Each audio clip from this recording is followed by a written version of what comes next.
Good morning, Dean here, ladies and gentlemen, and welcome to Australia on a beautiful, beautiful morning. Look at it. God, I love this country. It's amazing. I'm busy as a one-legged man in an ass-kicking competition. I've got clients everywhere. I've got to get a couple of pest jobs done before I get to the car yard. I've got a ton on.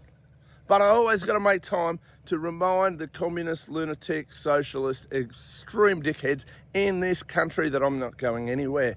I'm going to keep calling you out for your bullshit because you people are lunatics. Having protests in Sydney and old mate Drew Pavlov gets arrested for shouting USA, USA at some sort of a communist rally for the Venezuelan people, while the Venezuelan people who have just effectively had their dictator booted out, arrested, locked up, fucking taken out of the game, they're cheering in the streets, they're celebrating. They're the happiest people in Australia. Well, in Australia, they're as happy as Australians should be because, you know, we have a great country. Their country is being freed. I don't necessarily agree with how it's been done, but hey, fuck, A grade. Results are results. And the people who live there are cheering the removal of a world-class fucking dead shit. Maduro is and always has been a dead shit, and his predecessor, his mentor, was a complete fucking socialist, communist dead shit. That's what they did. They destroyed a beautiful country with beautiful resources and should have had one of the most, aspirational and positive countries in the world. They've been drowning in shit because of these socialist Marxist policies. Now here's the thing about Marxism and all the rest of it, right? Karl Marx, as big a fuckwit as he was, and I read his little bullshit manifesto, right? I can guarantee you, unlike these left-leaning Marxist lunatic dickheads of today, I'll bet you Karl Marx could tell the difference between a woman and a man. I guarantee you. He would have been in kindergarten cop gang, boys have a penis and girls have a vagina. I bet you he knew the difference. And he was an utter fuckwit. He caused a lot of these problems. I'm sure somebody else would have come up with a bit more of it had they given a chance. There's always some idiot with a good idea.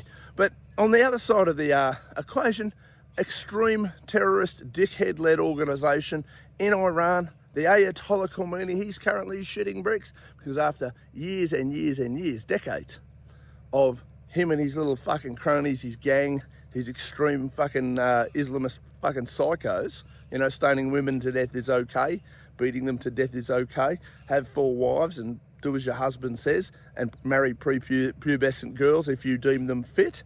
They're in a lot of trouble. The Iranians are raising up. Hallelujah. Ladies and gentlemen, that's great news. I want to see tyrants and dictators fucking at their knees. These assholes that just want to run everybody's life. Fuck you, fuck them. Australia, you know, look, we've got these politicians that are obsessed with going down the same path. I know it's the New World Order, the globalist fucking cabals, the United Nations, the World Economic Forums. They're all a bunch of cunts. I don't need to be much more transparent than that. That's what they are. But they're doing is they're rolling out their instructions to Albo and his mates, and don't think the Liberal Party's immune. They're in on it as well. And the Greens are outright fucking terrorists. The Greens absolutely love this shit. And we've watched all the dickhead protesters in Australia. They've just traded in their kiffers for fucking Venezuelan flags this week because they haven't had an original thought or a thought of their own fucking ever. Who are we protesting today and what are we protesting for and who's going to send us some money because we're fucking useless humans who contribute 2/10 of fucking nothing to society and we need to get paid because the government won't give us enough welfare because they've got to steal it from hard-working, tax-paying Australians who kill themselves to feed their families. We need to pay for parasites, apparently. Well, I'm not big on paying for parasites. I made a post the other week about all the levels of welfare that I'd like to abolish and in what order and why. I stand by that 100%.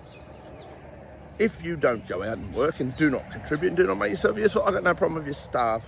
I'm happy enough for us as a wonderful country to look after the most destitute and the most infirm, but I would much rather communities did it as opposed to parasitical governments. And the NDIS in Australia has more than enough fraud going on to compete with the Somali daycare centres in Minnesota, but we're not quite there at the investigation stage yet because, of course, you've got to protect your protection racket.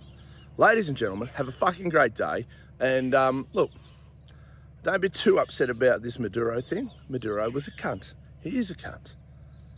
Ayatollah Khomeini, cunt. Most Australian politicians, cunts. Don't delude yourself. Have a great day.